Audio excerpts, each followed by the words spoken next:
Come back, and I'll start here, Prof, by telling you, you'd say it would be unfair to say the Niger Delta is not safe for the oil companies. That's not an excuse. That's an enemy of Niger Delta, anybody who says so. Okay, so they're used to being on that side. They've been there, they've been making money there for 60 years. How can they say that place is unsafe?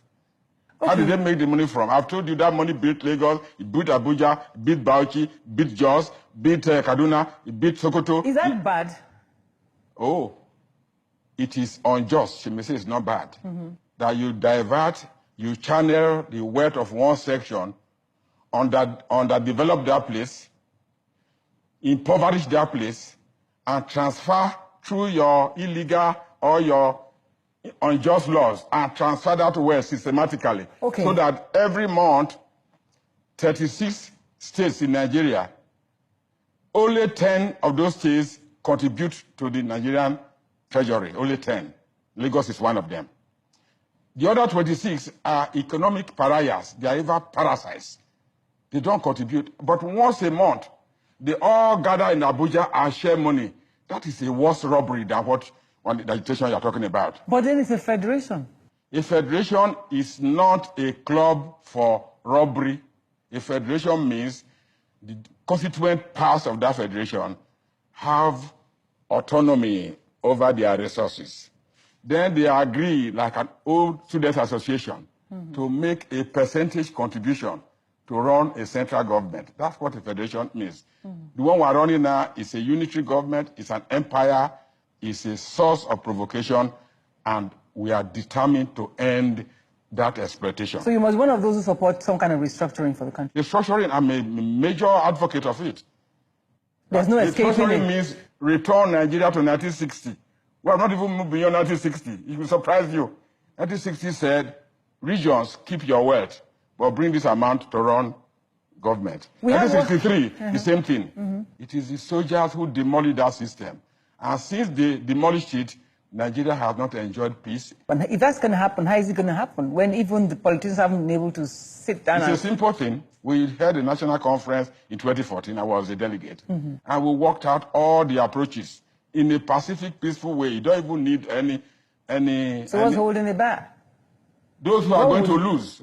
Those who are going to lose from that justice. Are there any losers in this? The losers are that if, for example, if you are from Kano, and Kano has 44 local governments, every month, Kano carries 44 lorry loads of money from Abuja. Bayelsa State that owns Oloibiri, where the oil started, they have only 8 local governments.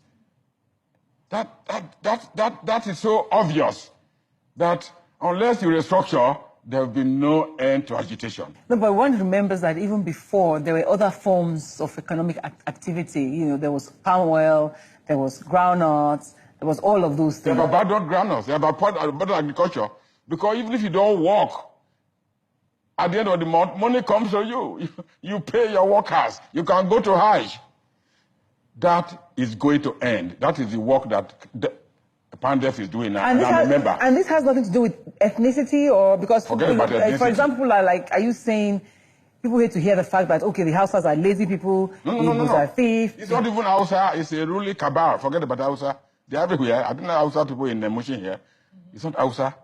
What we are saying that what the Nigerian nationalists negotiated at the time of independence with the British was that we are going to have a federal government like India, like United States of America, like Canada, like Switzerland, like Ethiopia, like Australia.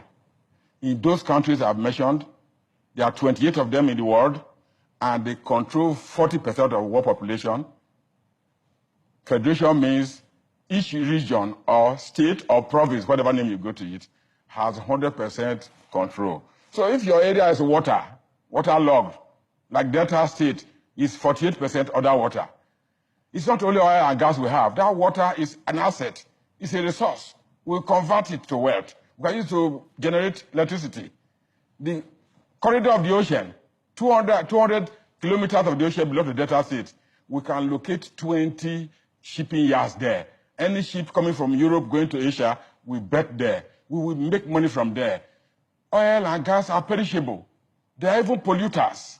The people who make progress in the world are not living on oil and gas. Are you leaders of the Niger Delta not also culpable? Because if you even, scale down and come to Delta, you'll find these circles and the Jaws and the Robos and the Undokwas all struggling for, okay, I'm marginalized, I'm not marginalized. So no, it's natural. It's natural when you throw some seedlings of corn to a brood of chicken, they will fight. So let's restore 100% ownership of resource to ourselves. We'll go and fight there. But at that time, each region or state will be struggling to put its best into the market. Lagos may not have oil. They have now. They may have other things. Ekiti State may have intellectual resources to export professors to states that need them. And the money they will earn will come back to Ekiti State. That is how the Koreans and the Japanese built their country. They were working in America and sending money home. That is how a federation operates. You exchange your points of strength. Okay, let me talk about this agitation now. You have the Masob agitation on one side. You have Boko Haram on one side. You have the ND on one side. In fact, recent times, I started seeing cattle rustlers or Fulani headsmen. I don't know what those ones are agitating. So there's agitation all over the place. There are many agitations. There are many protests in Nigeria assuming violent form. Yes. And the reason why that violent form has become dominant is because the federal government of Nigeria has accumulated too many powers. It cannot exercise them. A federal government does not accumulate such powers. It devolves power to the constituent units. So in the National Conference in 2004, 2014, we said, police, devolve police. There will be no one Inspector General of Police. In 1960, each region had its own Inspector General of Police. How will this help the case, for example, in your state, in Abuja recently, when somebody's head was cut off by the cattle? If the Delta State has its own police formation, which is going to have in the next few years, all things being equal, we don't need equality. We will fight it. If the House of Assembly appoints the police commissioner or the police IG, Abuja, a university town where I've been for 15 years, we have its own police formation too. They are called constabularies. When you enter London in the UK, there are 6 police formations in London. There's metropolitan, there's everywhere you go. You cannot escape if you have a crime, if you make a crime there. Because the thing has been devolved across. Because security is the primary duty of government. The Nigerian government, having accumulated all the powers under military regime, can no longer exercise those powers now. So it has allowed people who are angry to express that anger, and the government is incapable. They have 400,000 police in Nigeria. I go back to the example I gave to you. So if, for example, that somebody's head was cut off, it will be solved by the Abuja police. You won't wait for the IG to... You don't even need him. As it is now, the police commissioner in Delta State is from Kaduna State. He doesn't know the state. Because of fear, he can't even enter the water area. That is not government. That is imperialism. And we are determined to terminate local imperialism. Let each area of Nigeria grow on its own strength.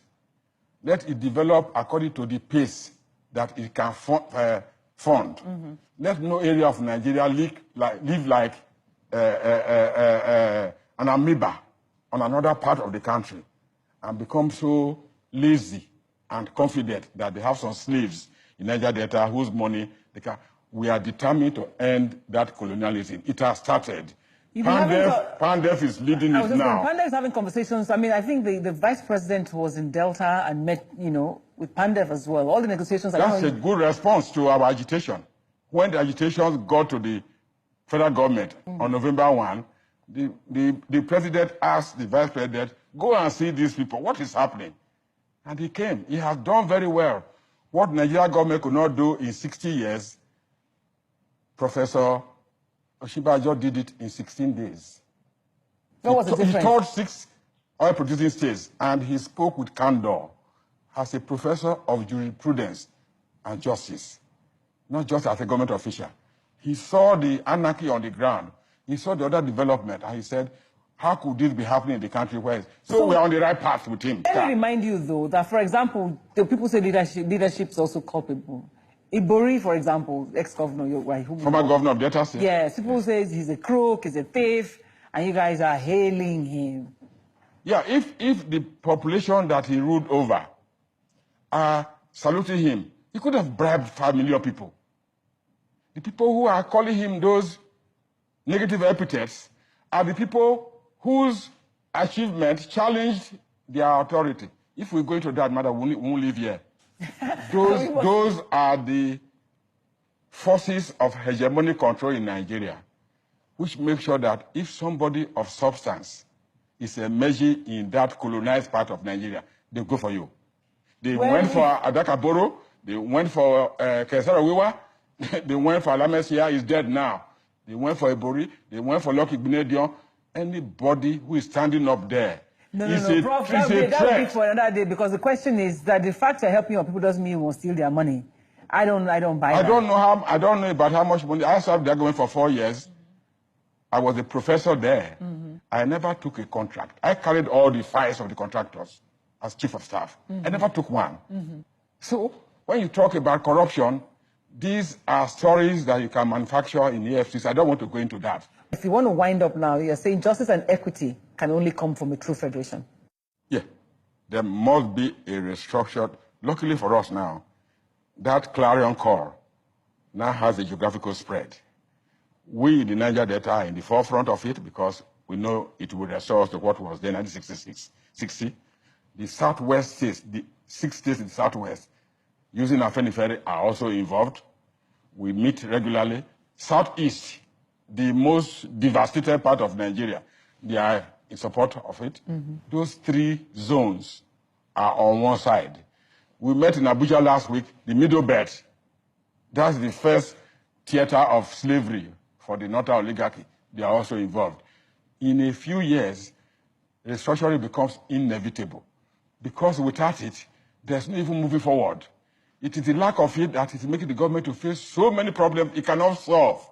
They are exhausted because that was not the way that Nigeria was structured for governance. So restructuring is inevitable. And it must happen. It cannot be repressed, and it will come to happen soon enough for Nigeria to regain the strength for self-development, as we did 50 years ago, marching with India, marching with South Korea, marching with all the countries of Asia that were dependent with us. They are 55 years ahead of us now. There's a lot of catching up to do. Thank you, Prof, for being my guest. Thank you for flying yourself all the way from Abraka to get here. You had one flight to catch all the way in Benin. I appreciate it. Thank you very much. On your terms.